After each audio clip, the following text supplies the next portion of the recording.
안녕하십니까, 박성현 교수입니다. 자, 이번 시간에는 2편에 나오는 이 1편 수신실무라고 되어 있죠. 우리 교재로는 이제 중권에 해당하는 그 파트입니다. 자, 그래서 우리가 이제 그 수신실무 파트에서 수신 총칙부터 시작하는 이 수신 부분이 우리 문제 총 22문제가 출제가 됩니다. 그렇게 되면 사실상 거의 제일 가장 중요한 파트라고 볼 수가 있겠죠. 자, 그 다음에 참고로 상권에 나오는 부분과 이 중권에 나오는 부분이 좀 어느 정도 좀 겹치는 부분이 있고요. 뒤에 보시면은 우리가 여신 파트가 나오는데 이 여신 파트도 굉장히 중요하죠. 그래서 이 두 가지 파트가 다른 여타 과목에 비하면 압도적으로 중요하다 이렇게 보면 될 것 같아요. 그리고 더 중요한 거는 여러분들이 이제 은행 텔러가 되시면 가장 중점적으로 봐야 되는 이 업무, 그러니까 여러분들이 주로 보는 업무가 이제 수신 업무가 되겠죠. 자, 그렇기 때문에 굉장히 중요하다 이렇게 생각하시면 될 것 같습니다. 자, 우리가 여러분들이 이제 은행에 들어가시면 텔러라는 업무가 주로 수신이죠. 그러니까 은행이라는 건 아주 간단한 원리가 있는데 이 고객의 돈을 빌립니다. 빌려서 다른 불특정 다수에게 빌려주죠. 그렇죠? 자, 고객에게 돈을 빌리는 행위를 수신이라고 하고요. 빌려주는 행위를 여신이라고 이렇게 부르죠. 그렇죠? 자, 그래서 이 이자가 있고, 자, 그 다음에 여기 이자를 줘야겠죠. 그러니까 고객에게 돈을 빌려줬을 거예요. 그러면 이 이자와 이 이자, 그러니까 고객한테 받은 이자, 준 이자의 차이, 그러니까 이걸 대출이라고 그러고, 이거를 예금이라고 하기 때문에 예대 마진이라고 합니다. 예금과 대출의 마진 이렇게 부르고, 이걸 우리는 이제 NIM이다 라고 합니다. 아주 간단한 원리게, 자, 요게 3%, 요게 2%면 1%의 이익이 생기겠죠. 그렇죠? 자, 그런데 그 1%의 이익은 3% 빼기 2%를 하면 1% 이익이 생기니까 은행에 수신 여신 잔고가 100조다. 그럼 1년에 1조의 이익이 생기는 아주 단순한 원리입니다. 그렇겠죠? 자, 그래서 거기 교재에도 보면은 약관이라고 되어 있는데, 약관이 나오기 전에 법정 성질이 있습니다. 그래서 여러분들은 뭐 교재를 가지고 계신 분도 계시고 그냥 요약집을 갖고 있는 분도 계시니까 이런 행위, 그래서 돈을 받고 빌려주는 행위를 이제, 그러니까 은행 입장에서는 돈을 빌리는 거고 그냥 빌려주는 거죠. 그래서 이건 은행 입장에서 일종의 채무가 되고요. 얘는 채권이 됩니다.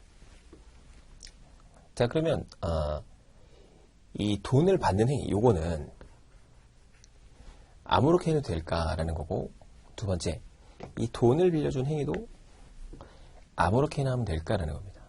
첫 번째, 1번 수신이라고 한다면 얘도, 그러니까 일반적으로 우리가 법적으로 행위를 할 수 없는 그런 사람과 거래를 하면 안 됩니다.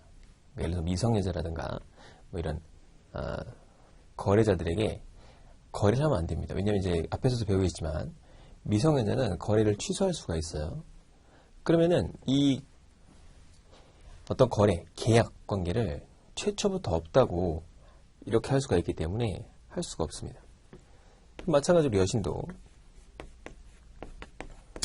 어떤 거래 행위자에 따라서 거래를 할 수도 있고 없기도 하다. 자, 그렇다면 행위자를 잘 선택을 해야겠죠. 자, 그런데 이 수신은 행위자를 선택을 막 고려하지 않아도 됩니다. 그러니까 한마디로 아무나 해줘도 된다 이거예요. 아무나 해줘도 됩니다. 실질적으로. 왜 그러냐? 물론 봐야 되지만, 만약에 이제 돈을, 고객이 바뀌었어요. 이 사람이 거래를 하는 행위를 할 수 없는 사람이에요. 또 법적으로도 문제가 있다. 그럼 어떻게 하면 되죠? 돌려주면 되죠. 그렇죠? 돈을 돌려주면 되기 때문에 아무런 문제가 생기지 않습니다. 자, 그런데 얘는 굉장히 대출을 할 때 절차가 까다롭습니다. 까다롭다. 왜 그러냐면 대출해줬는데 이 사람이 대출하지 말았어야 돼요. 그럼 이제 원래대로 돈을 회수해야겠죠. 근데 문제가 이 사람이 다 써버리면 회수할 방법이 없어요. 자, 그렇기 때문에 이 여신의 행위는 굉장히 중요하다. 행위자를 선택하는 거래자의 선택 시 중요한 거고, 이건 그냥 사실상 그렇게 까다롭진 않다라는 겁니다. 자, 그래서 우리 교재에도 여신은 잘해야 되고 수신은 간략하게 해도 그냥 돌려주면 된다. 특별한 문제가 없다 라는 거죠. 그래서 우리가 이제 이거 판단할 때 수신은 고객의 판단을 그렇게 하지 않습니다. 거래자의 판단을 하지 않아요. 왜냐? 문제가 생기면 돌려주면 되니까. 근데 얘는 이제 거래자의 판단을 굉장히 까다롭게 하죠. 판단을 굉장히 철저하게 처리를 하면 됩니다. 자, 그 다음에 예금의 법적 선질은 금전 소비 임치 계약입니다. 우리는 수신을 배우고 있는 거니까 거기다 하나 써놓으세요. 금전 소비 임치 계약이라고 합니다. 그럼 이게 뭐냐? 소비 임치라는 건 우리가 이제 돈을 받잖아요, 고객한테. 그러면은 그 같은 성질로 돌려줘야 됩니다. 같은 성질로 반환을 해야 돼요. 그게 뭐냐? 돈을 받으면 돈을 돌려줘야 됩니다. 그러니까 농협이라고 해서 돈을 받았는데 우리 돈이 없으니까 고사리로 가져가세요. 쌀로 가져가세요. 그렇게 할 수는 없다 라는 거죠. 자, 그래서 금전 소비 임치 계약이라고 합니다. 자, 그 다음에 우리 교재를 보면은 예금의 종류에 입출금이 자유로운 통장이 나오고요. 그쵸? 자, 그 다음에 거치식 예금과 적립식이 있습니다. 자, 그런데 이렇게 부르지 않고 목돈을 마련하는 저축 이렇게 부르고, 목돈을 운용하는 저축이라고 합니다. 뭔가 이제 뒤에 이제 나오게 되는데, 이게 이제 적립식 상품인 적금이죠, 적금. 얘는 한 방에 넣어놓고 기다리는 거치식 상품이 됩니다. 그렇죠? 그래서 거기 보시면 이제 금전 소비 임치라는 계약이 나오고 이런 단어가 나오게 됩니다. 자, 그러면 그 약관이라는 게 나오는데요. 약관이 뭐냐 이거죠, 약관. 예를 들어서 모든 사람과 거래를 할 때마다 모든 계약을 한 명 한 명에게 다 이렇게 계약서를 쓰면은 거래가 이렇게 순조롭지 않겠죠. 그러니까 예를 들어 어떤 사람이 영화표를 끊어요. 영화표. 그 영화표를 끊는데 이 영화표를 끊는 사람 한 명 한 명마다 다 이게 계약을 맺으면 시간이 엄청 많이 걸리겠죠. 자, 그래서 계약의 편의를 위해서 일단 그냥 이제 판매자가 그 약관을 만드는 사람이에요. 자, 판매자가 대략적인 어떤 계약서를 작성해놔요. 일종의. 자, 계약서를 작성하고 이걸 구매하는 사람이 이 계약서를 보고서 괜찮네. 그러면은 구매를 하는 계약을 맺게 되는 거고요. 괜찮지 않네. 구매를 하지 않는 거예요. 자, 이런 걸 뭐라고 그러냐? 약관이라고 합니다. 미리 만들어 놨다 이거예요. 왜냐? 그러니까 매번 할 때마다 하면 좀 너무나 복잡하니까. 자, 그래서 그런 거를 약관이라고 합니다. 자, 그런데 이 약관을 이 판매자가 만들잖아요. 그러니까 막 깨알같이 조그마한 글씨 또는 판매자에게 그러니까 약관을 작성하는 자, 이게 약관의 작성자라고 하는데 이 약관의 작성자가 유리하게 너무나 만들어 놓으면 유리하다. 그러면 이 구매자가 좀 불리해지겠죠. 그렇죠? 여러분들이 영화표 볼 때 영화표를 끊으시잖아요. 그럼 뒷면에 엄청나게 수없이 많은 약관들이 나와요. 읽어보시면 또 카드를 결제하시면 카드 용지 뒷면에 어마어마하게 많은 약관이 있습니다. 그럼 그걸 이 사람이 막 조그맣게 써놔가지고 이 사람이 막 그냥 막 구매하잖아요. 여러분들 약관 보진 않죠, 그죠? 구매를 했는데 이게 나중에 알게 된 거예요. 그러면은 계약이라는 거는 구매할 당시에 계약이 돼버리기 때문에 이 약관을 읽지 않고서 계약을 했더라도 계약은 성립됐거든요. 그러니까 이제 구제를 받을 방법이 없는 거예요. 그러니까 예를 들어 이런 거죠. 어떤 사람이 영화를 딱 티켓을 구매했는데 구매를 취소할 수 있는 시간이 취소 시간이 예를 들어서 구매하고 10분이 지나면 취소가 안 된다. 이렇게 해놨다고 해봅시다. 근데 내가 한 일주일 전에 끊었어요. 근데 딱 사자마자 취소가 안 된대요. 그럼 나는 이거를 한 3일 있다가 그걸 알아가지고 취소하고 싶은 거예요. 취소가 안 되죠. 그래도 그럼 도대체 얼마나 취소 수수료가 붙느냐 봤더니 90%를 내래요. 너무나 이 악덕하죠. 이런 사례가 많이 발생할 테니까 야 그래도 적당히 해야지라고 하는 그런 약관의 계약이 있어서 이 작성을 할 때 아무렇게나 하면 안 되고요. 기본적으로 공정거래위원회라는 게 있어요. 우리나라에는 이 공정거래위원회에서 만들어 놓은 보통거래 약관이 있습니다. 이 보통거래 약관이라는 거는 그러니까 예를 들어서 이제 업마다 다른데 요식업, 식당이라든가 그 다음에 영화관, 그 다음에 커피숍 이렇게 구분을 좀 해놨어요. 그래서 은행 같은 경우 은행에 관련되어 있는 보통거래 약관이 있겠죠. 그 약관을 기반으로 해서 조금씩 변형해서 사용을 하게 됩니다. 자, 그러면 이 약관이라는 게 종류가 굉장히 많은데 예를 들어서 이렇게 한번 생각을 해볼게요. 유통기한이 지나면 이제 그 물건을 사용할 수가 없잖아요. 그러니까 이제 어떤 편의점이 있다고 합시다. 편의점이 딱 있으면은 편의점에 반품을 해주는 약관이 있다고 쳐봅시다. 그러니까 반품의 기준일이 약속을 해놓는 거예요. 자, 그런데 일반적인 반품은 2일이라고 해봅시다. 2일. 그러니까 2일 안에는 그냥 반품을 딱 해주는 거예요.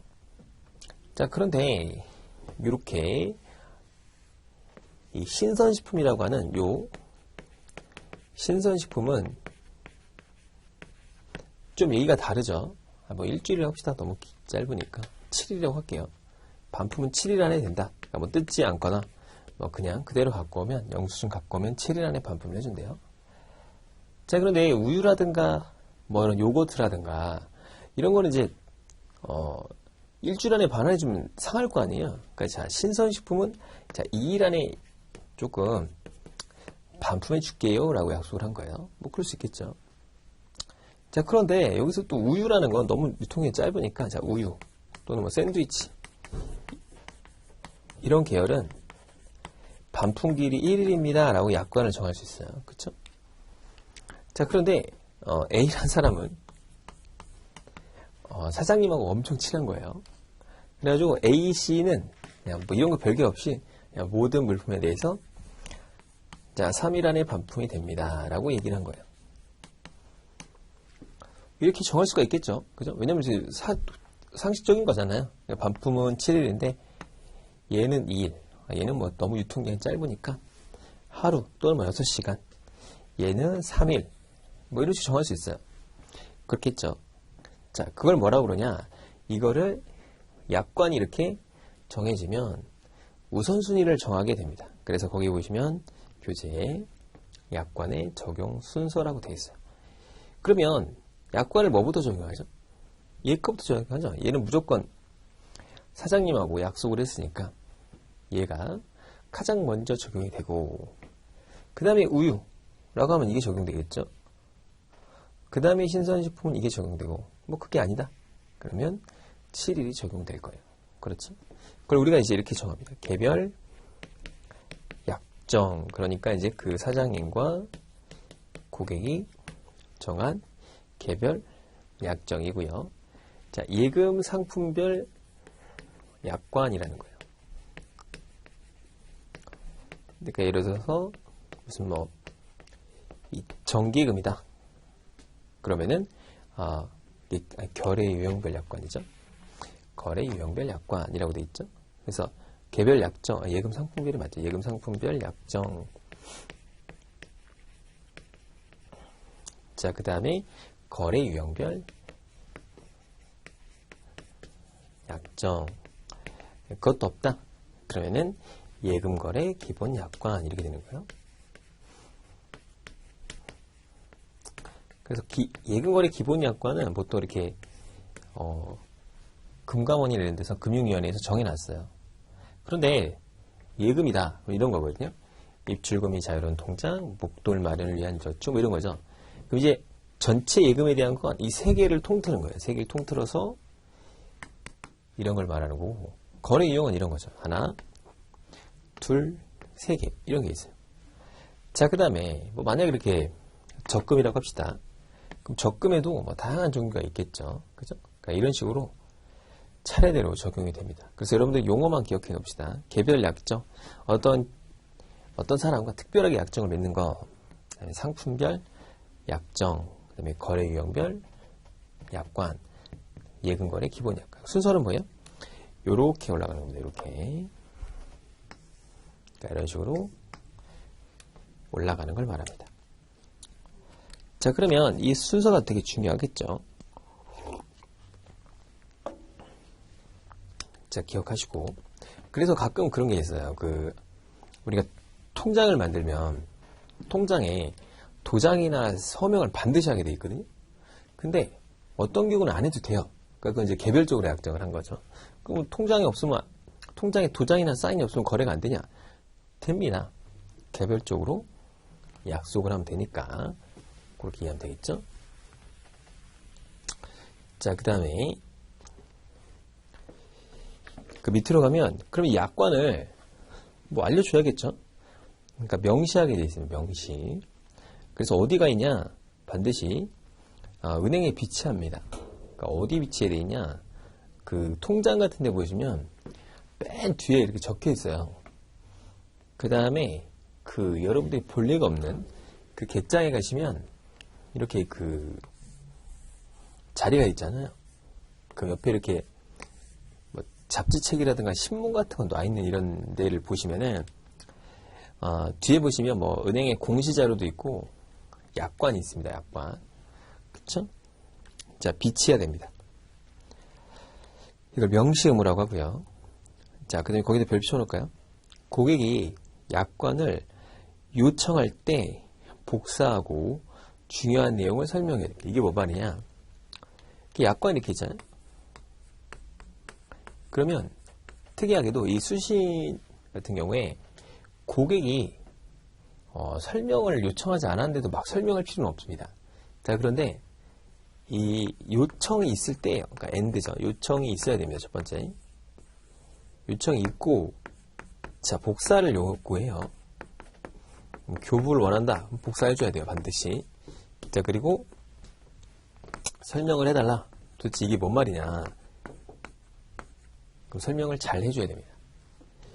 이걸 안 했다. 안 했다 그러면 어떻게 되냐. 그럼 이 계약을 취소할 수 있습니다. 그러니까 이게 뭔 말이냐면 이런 거죠. 예를 들어서 이 중도 해지가 항상 문제가 되거든요. 중도 해지. 그러니까 정기예금을 가입했어요. 그런데 1년에 5%를 주는 거예요, 이자를. 되게 많이 주죠. 그런데 중간에 해지하면 중도 해지라고 하죠. 그럼 1%만 준다고 해봅시다.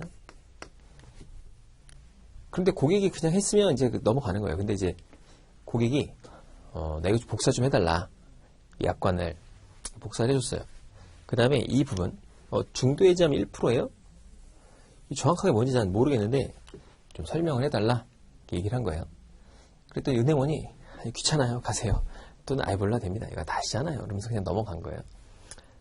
자, 이렇게 설명을 안 했다. 그럼 이제 이 사람 진짜로 와가지고 한 6개월 정도 있다가 해지한 거예요.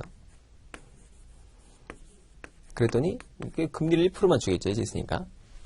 그때 이 사람이 그러는 거야. 아니, 내가 이 얘기 이거 설명해달라고 했더니 설명 안 해줬다, 당신이. 그럼 어떻게 되느냐? 그러면은 정상이자를 다 줘야 됩니다. 약속대로. 이렇게 해야 돼요. 그래서 설명해달라고 그러면 꼭 설명을 해줘야 됩니다. 이해가셨죠? 자, 그 다음에 이게 변경을 하잖아요. 변경, 약관은 중요하잖아요. 서로 간의 약속이니까. 자, 약속을 했으니까 지켜야 하는데 중간에 변경할 수도 있겠죠. 자, 변경을 하면은 기존의 약속은 그대로 지켜야 돼요. 자, 그런데 이게 변경을 했다는 사실을 알려줘야 될 거 아니에요? 그래서 거기 나왔지만 한 달 전에 영업전, 그러니까 한 달 후가 아니고 한 달 전이죠. 한 달 전. 1개월 전에 고시해야 됩니다. 뭐 영업점과 홈페이지에 게시를 합니다. 그렇게 하면 되겠죠. 그래서 뭐 메일도 보내고 뭐 이렇게 ATM기 있잖아요. 거기도 막 붙여놓고 그렇게 하거든요. 자, 그런데 그 밑에 오면 별표를 쳐놓읍시다. 이게 고객한테 불리한 거예요. 거래처라는 건 고객입니다. 고객. 자, 거기 거래처에 불리하다. 그러니까 이제 고객이 좀 불리한 경우죠. 그러니까 이렇게 막 바꾸면 안 되잖아요. 은행이 자기 멋대로 막 자기 유리하게 막 바꿔버리는 거예요. 그럼 안 되니까 첫 번째 1개월 전에 영업전과 홈페이지에 게시하고 그 다음에 반드시 알려야 됩니다. 이게 2개 이상의 신문에 공고를 때려야 되고요. 전자우편에 의해서 통지하고 그러니까 ATM기, CD기에다가 게시를 하고 통장에도 표시하고 그 인터넷 뱅킹에 들어가잖아요. 그 인터넷 뱅킹 앞에다가 이렇게 막 엄청나게 고시를 해놔라, 게시해놔라 뭐 그런 겁니다. 이해가셨죠? 이건 중요합니다. 잘 나오니까 기억해 봅시다. 자, 그 다음에 예금거래 상대방이 나오는데요. 그러니까 이건 뭐냐면 거래를 할 때 은행이 조심해야 돼요. 그러니까 왜냐하면 거래를 취소하거나 무효로 할 수 있기 때문에. 그러니까 취소는 우리가 배웠죠. 취소를 하면은 선택인이 취소할래 라고 했을 때 거래를 원래대로 돌려놓는 거고, 무효는 그 선택인이 선택하지 않아도 바로 모든 거래가 최초부터 없었던 걸로 하게 되는 거죠. 자, 그러면 거래를 할 때 첫 번째 자연인이 있습니다. 우리 인간이죠, 인간. 동물은 거래를 못하죠. 그죠? 동물은 인격이 없었기 때문에 안 됩니다. 자, 그 다음에 행위를 할 수 있는 행위자의 법인이 있어요. 법인. 법인도 종류가 엄청나게 많습니다. 그래서 이게 어려워요. 처음에 이제 은행 들어가시면 얘가 법인이야, 법인이 아니냐, 또 자연인이야, 뭐 이런 건데. 자, 자연인 중에 첫 번째는 그냥 일반적으로 미성년자가 있고, 그죠? 그러니까 거래를 하면 안 되는 그 행위 제한을 할 수 있는 행위 제한자가 미성년자, 피성년 후견인 있고, 자, 그 다음에 예전에 뭐 행위 무능력자 이렇게 돼 있던 게 있었거든요. 자, 그래서 이 판정을 할 때 성년 후견인, 그 다음에 피성년 후견인이라는 게 있습니다. 후견인, 그 다음에 한정 후견인 이런 게 있어요. 피성년 후견인, 성년 후견인, 뭐 한정 후견인 뭐 이런 게 있습니다. 예전에 뭐 금치산자 뭐 이렇게 불렀는데 좀 그렇잖아요. 이게 뭐냐면 이런 거. 미성년자는 이제 나이가 어린 친구들을 말하잖아요. 자, 이런 친구들이고, 그 피성년 후견이라고 성년 후견인이 있는데 이거 한정 후견인은 잘 안 나와요. 피성년과 성년 후견인은 뭐 대충 그런 겁니다. 약간 그 사람이 정상적인 행동을 잘 못하는 거예요. 그래서 피성년 후견인은 갑작스럽게 막 상태가 돌변해가지고 이상행동을 하는 사람도 있죠. 그래서 갑자기 뭐 우울증이 되게 심하거나 조울증이 심한 분들이 계세요. 그러면 이제 이 가족관계에 이렇게 있는데 어떤 배우자가 있다고 쳐봅시다. 근데 그 배우자가 우울증이 되게 심해요.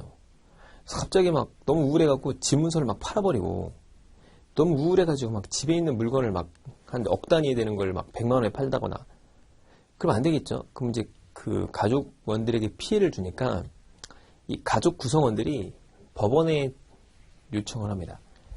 이 사람을 좀 피성년 후견인으로 만들어주세요. 그럼 아무나 하면 안 되겠죠. 그러니까 이게 쉽게 되지는 않고요. 뭐 이렇게 우리가 이제 이 정신의학과나 이런 데서 어떤 의견서를 내줍니다. 이 사람은 피성년 후견인이 될 소지가 많다. 그러면은 법원에서 이렇게 때려주는 거고, 성년 후견인은 거의 이제 분간을 못하는 거예요. 그러니까 이 이성적으로 판단을 못하는 그런 사람들 있죠. 그런 사람들을 법원에서 정해주는 겁니다. 이렇게 아무나 하면 안 되고 이렇게 정하게 됩니다. 그러면 이제 이 사람들은 법적 행위, 법률 행위를 할 수 없어요. 그래서 그럼 누가 대신할 수 있느냐? 그 후견인이 합니다. 예전에 이 브리트니 스피어스라고 굉장히 유명한 그 팝 가수가 있어요, 여자. 근데 아빠가 얘가 자꾸 이제 뭐 돌발 행동을 하고 비성적인 행동을 하니까 법원에 얘는 좀 피성년 후견인으로 지정하게 해달라. 그래서 법원에서 지정을 해버렸어요. 그러니까 돈이 엄청 많거든요. 처분도 못하고 아무것도 못해요. 아빠의 허락을 받아야 됩니다. 그런데 이제 알고 보니까 이제 아빠가 그 딸의 돈을 이제 해먹으려고 했더라고 막 이렇게 지금 소송 중이에요. 그러니까 한번 딱 지정을 해놓으면 법률적으로 행위를 못하기 때문에 굉장히 인격적으로 행동을 못하게 됩니다. 그러니까 법률 행위를 아예 못해요. 자, 그런데 아까도 얘기했지만 이런 사람도 거래해도 되냐? 됩니다. 수시는. 왜냐? 문제가 생기면 돌려주면 되니까. 그래서 여러분들이 은행에 가셔서 뭐 이걸 판단할 필요는 없어요. 그러니까 이제 피성년 후견인은 우리가 피성년 후견인지 알 수가 없습니다. 알 방법이 없습니다. 그러니까 왜냐하면은 굉장히 정상적인 행동을 해요. 그러다 갑작스럽게 돌발 행동을 하는 사람들이기 때문에 알 수가 없죠. 근데 성년 후견인은 알 수가 있습니다. 왜냐하면 딱 보면은 거의 정상적인 행동을 못 해요. 그래서 좀 약간 그렇긴 한데 아무튼 그래도 모를 수가 있어요. 그렇다고 거래도 되냐? 됩니다. 여러분들. 걱정 안 하셔도 돼요. 한정 후견인, 그러니까 어떤 한정적인 업무만 할 수 있는 사람들이에요. 그러니까 나머지는 후견인이어야 됩니다. 그러니까 이런 제도를 말해요. 자, 그러면 이런 건 수신해서 해도 되는데 여신은 안 됩니다. 여신은 절대적으로 하면 안 돼요. 여신하면 안 된다. 자, 이렇게 한번 보면 되겠죠. 자, 근데 이건 이제 어렵지가 않습니다. 그래서 절차 없이 예금을 수납할 수 있는데, 그러니까 우리 교재에도 뭐 범정 대리인이 없더라 하더라도 그냥 하면 된다 이렇게 얘기가 나옵니다. 자, 하지만 여신은 안 된다. 자, 넘어가서 자, 법인이 나오는데 이 법인은 좀 어렵습니다. 왜냐하면 우리가 법인이라고 하는 거는 종류가 엄청 많아요. 그러니까 사법인이 일단 있습니다. 사법인. 사법인이 있는데 이게 이제 회사예요, 회사.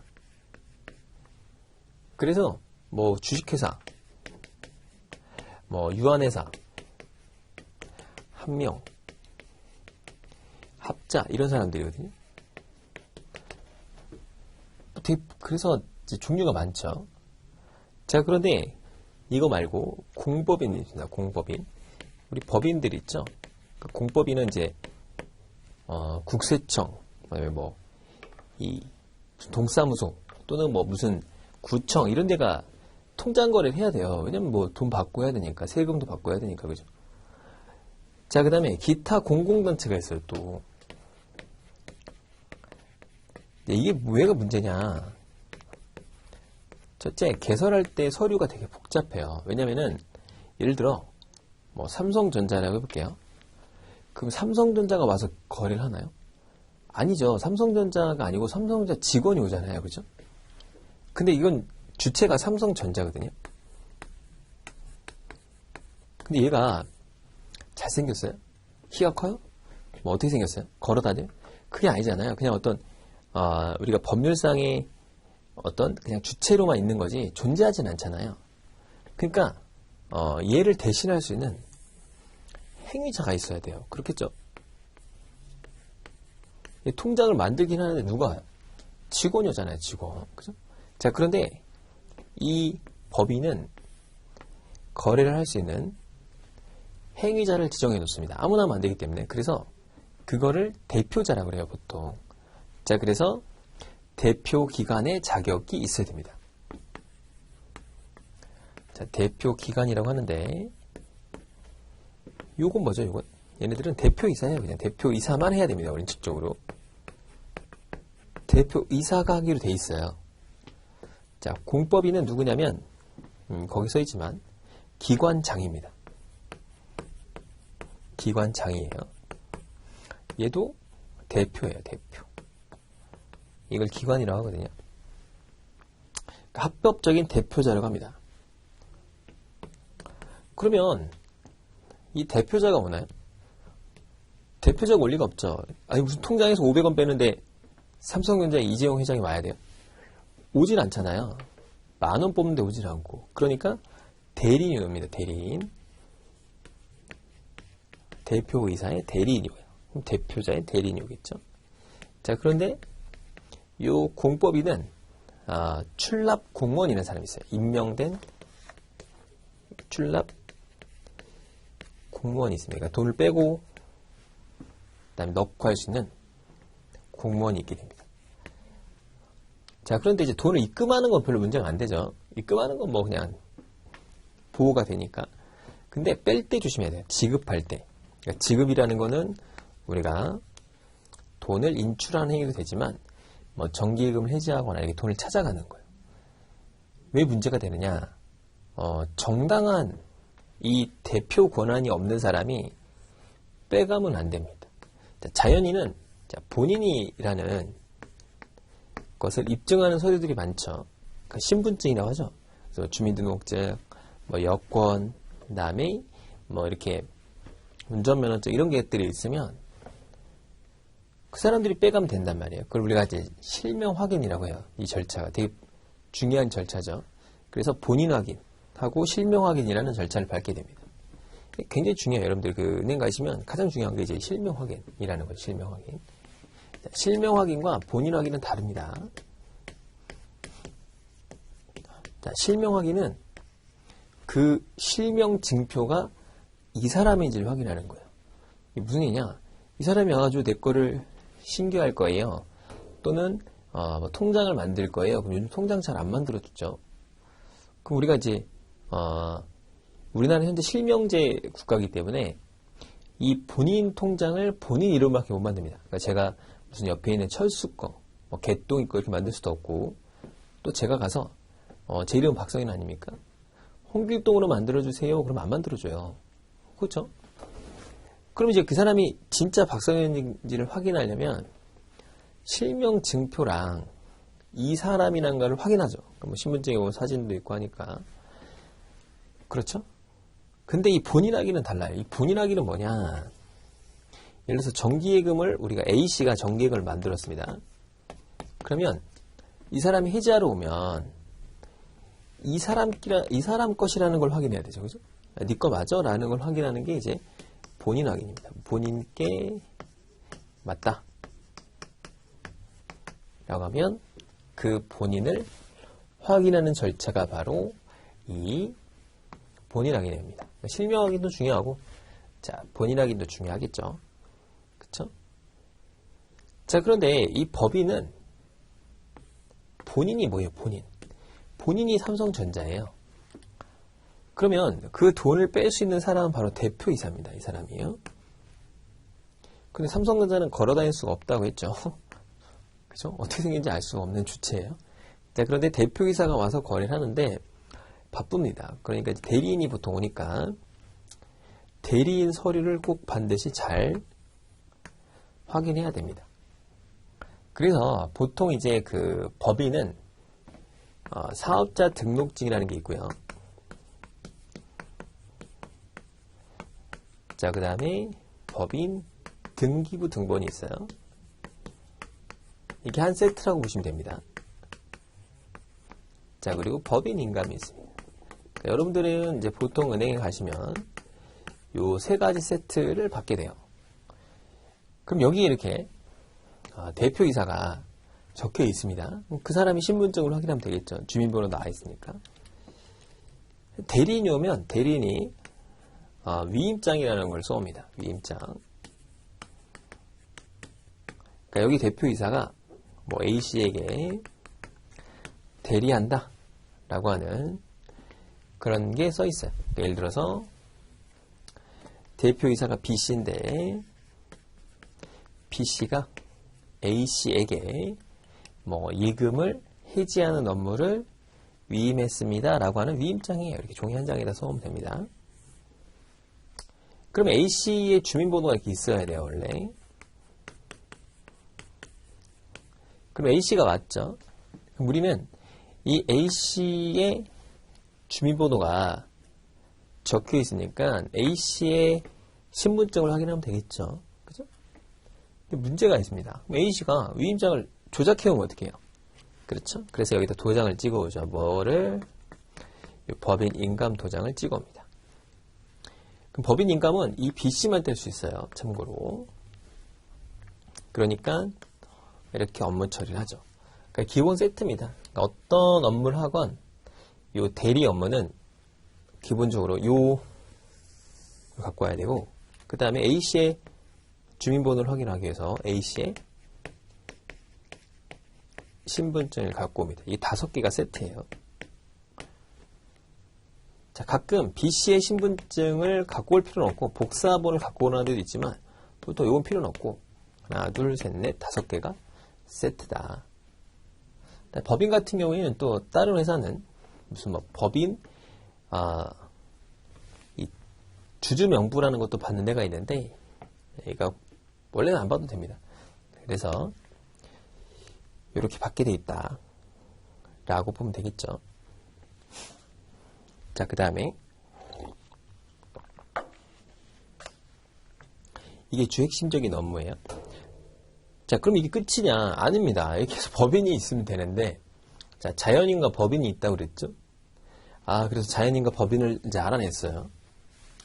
근데 이제 법인격이 없는 단체 및 조합이 있습니다. 이게 뭐냐? 법인격이 없는 애들은 또 뭐냐? 자, 법인격이 없다? 없는 단체가 있습니다. 자, 거기 보시면 권리 능력이 없는 사단, 재단이다 라고 되어 있어요. 그러면 권리 능력이 없는 사단, 재단이 뭐냐? 대표적인 게 뭐냐면 이런 거예요. 종중. 그러니까 종중이 이렇게 뭐 무슨 집안에 무슨 뭐 재산을 관리하고 이런 걸 말해요. 여기 잘 모르겠죠? 그럼 대표적인 게 뭐냐면 이제 그 동호회 같은 겁니다. 그 다음에 무슨 뭐 이 조합은 아니고 아파트 뭐 이렇게 관리인들의 모임 뭐 이런 거 있잖아요. 그런 거예요. 그 다음에 그 동창회 같은 거 있죠. 그러니까 예를 들어 볼게요. 또 축구 동호회가 있다고 해봅시다.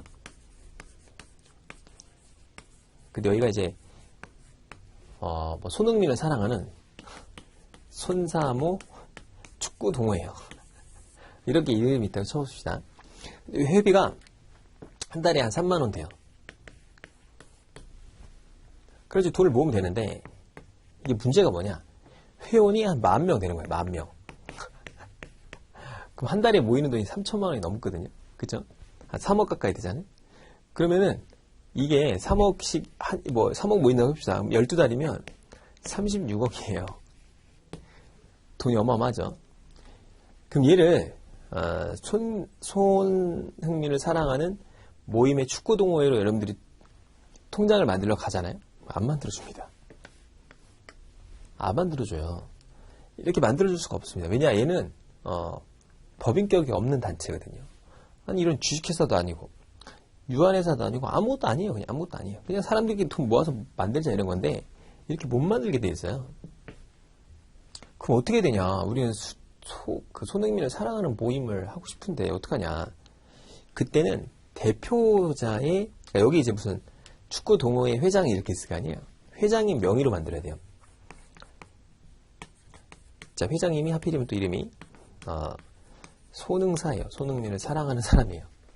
그러면 손흥사라는 이름으로 만들어야 됩니다. 이 사람의 이름으로 주민번호를 넣고서 만들어야 돼요. 그러면 어떤 문제가 생기냐면, 자, 이 사람 36억이 매달 통장에 매년 찍히잖아요.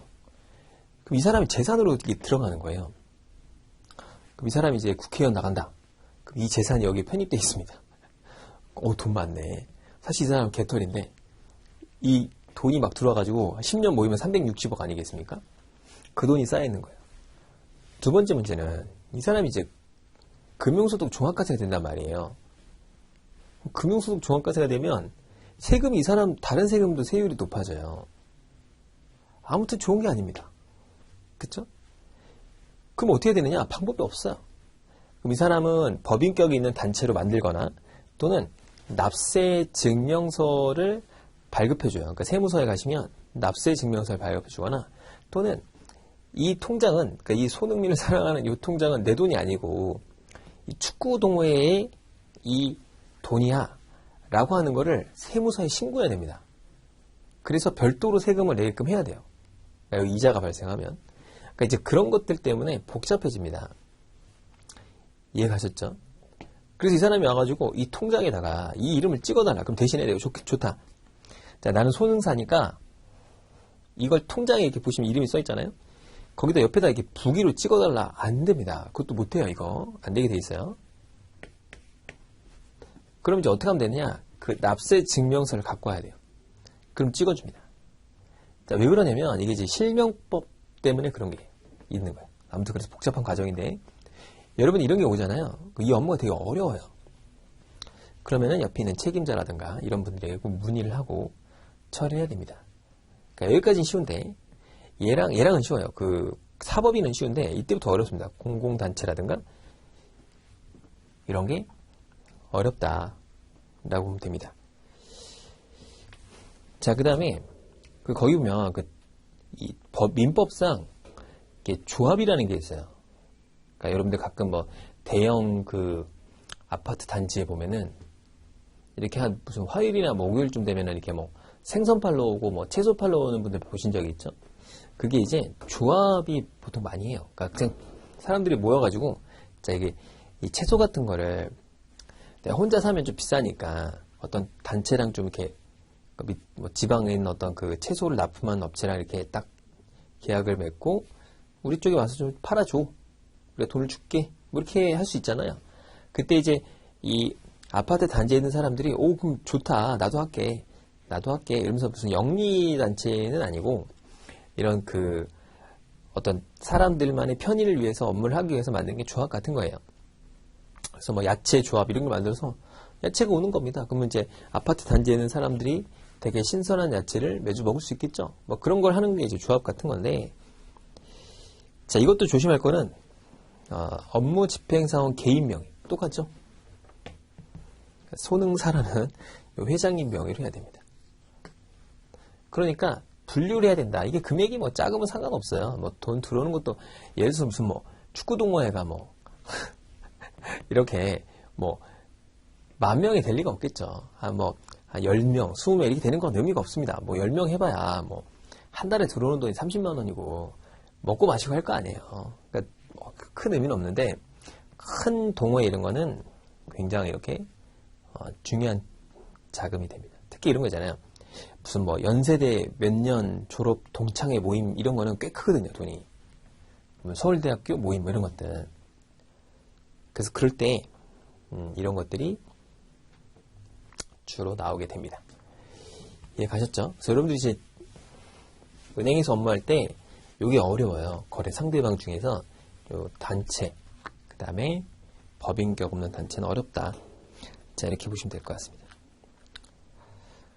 자, 그 다음에 거주자와 비거주자가 있는데 이게 굉장히 복잡합니다. 이게 사실은 첫 번째 요 세법상 거주자가 있고요. 거주성 판단이에요. 이걸 거주성 판단이라고 합니다.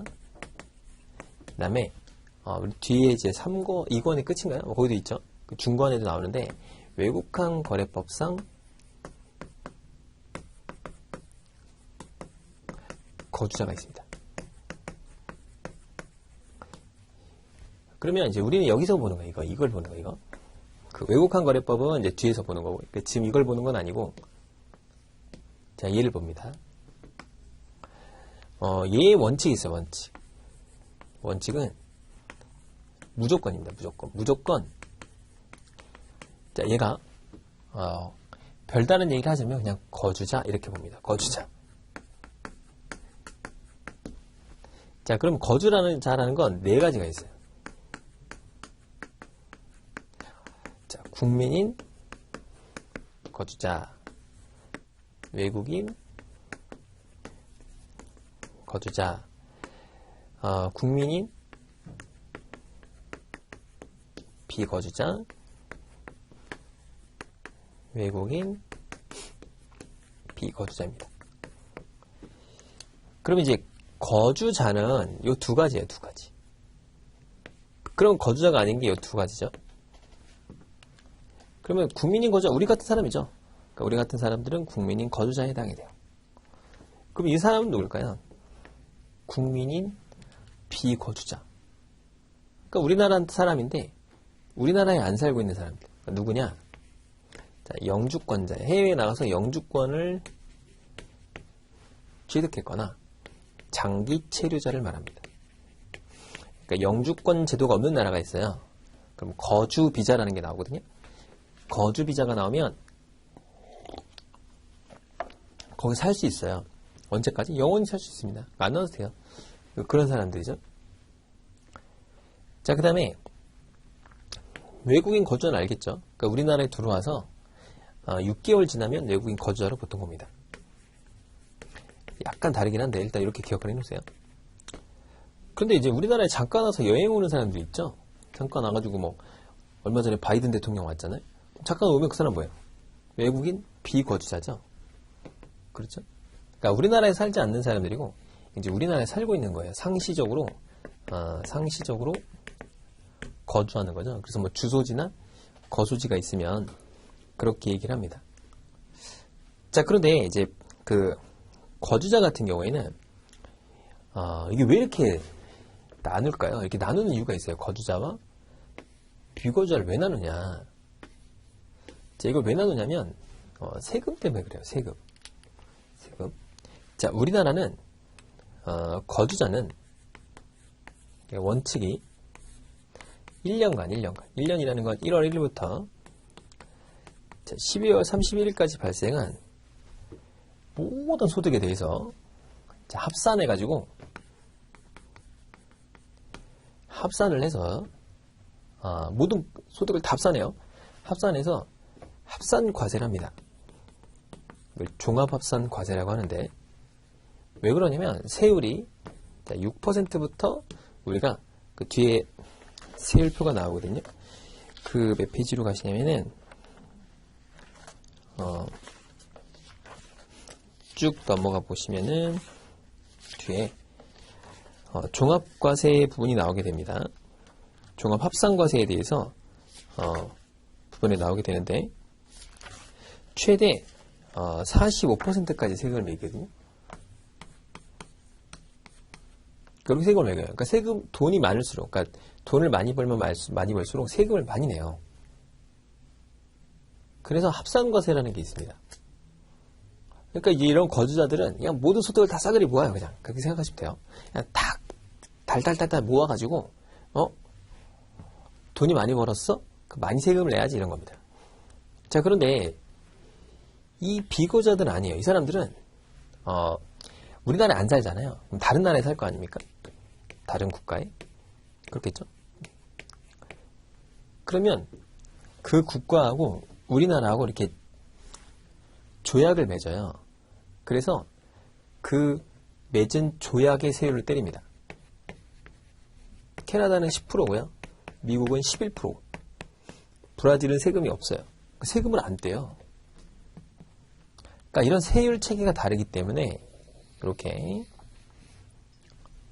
국민인 비거주자와 거주자를 나누게 됩니다. 자, 그러면 그 교재를 한번 볼게요. 국민인 비거주자, 대한민국 국적을 가진 자로서 외국에 거주하고 있다 라고 돼 있죠. 자, CD와 세법상 거래 제한 예금을 제외하고 모두 받을 수 있습니다. 왜 그러냐? 어차피 받아가지고 문제 생기면 돌려줄 테니까.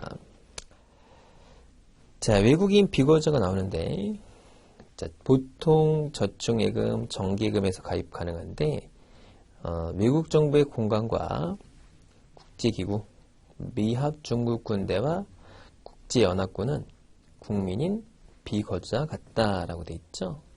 이게 뭔 말이냐면 이런 거예요. 예를 들어서, 자, 우리나라가 이렇게 있어요. 우리나라가 이렇게 있고, 자, 미국이 이렇게 딱 쳐봅시다. 그럼 미국에 대한민국 대사관이 있어요. 그럼 이 대사관은 워싱턴 DC에 있습니다. 꽤 커요. 가시면은 여기서 사는 분들 계시잖아요. 대사관하고 거기서 살고 있고 거주. 이런 사람은 미국이잖아요, 미국. 미국으로 가서 한 2년 이상 살면은 국민인 비거주자가 되거든요. 근데 이 사람이 이게 대한민국 땅이에요. 그래서 얘는 그냥 대한민국 국민입니다. 얘는 거주자예요, 그냥 거주자. 특이하죠? 반대로 미국에 우리나라 이제 미군 부대라든가 종로에 가시면은 이제 미국 대사관이 있잖아요. 그러니까 여기 있는 애들은 이 땅이 미국 땅입니다. 여기는 한국 땅이고요. 치해법권 지역이라고 하죠. 자, 이 땅은 미국 땅이기 때문에 여기 있는 사람들은 천년만년 한국에 살아도 그냥 미국에 사는 거랑 똑같아요. 그러니까 여기에 있는 사람들은 그냥 외국인 거주자가 아니고 외국인 비거주자입니다. 뭔 말인지 아시겠죠? 그럼 얘는 미국에 살아도 국민인 거주자예요. 그러니까 여기에 해당되는 거예요, 여기. 얘는 여기에 해당되는 게 아니고 여기에 해당됩니다. 이해가시죠? 자, 그래서 이런 사람들은 외국인 비거주자로 분류가 되지만 이 정기예금을 할 때만큼은 국민인 거주자가 된다. 그런 얘기입니다. 거기 보시면, 그쵸? 자, 그렇게 보면 될 것 같아요. 자, 그 다음에 그 밑에 보면 비거주자 판정 원칙인데 이게 굉장히 복잡하고 어려워요. 그래서 이 파트는 다음 시간에 보도록 합시다. 수고 많으셨습니다.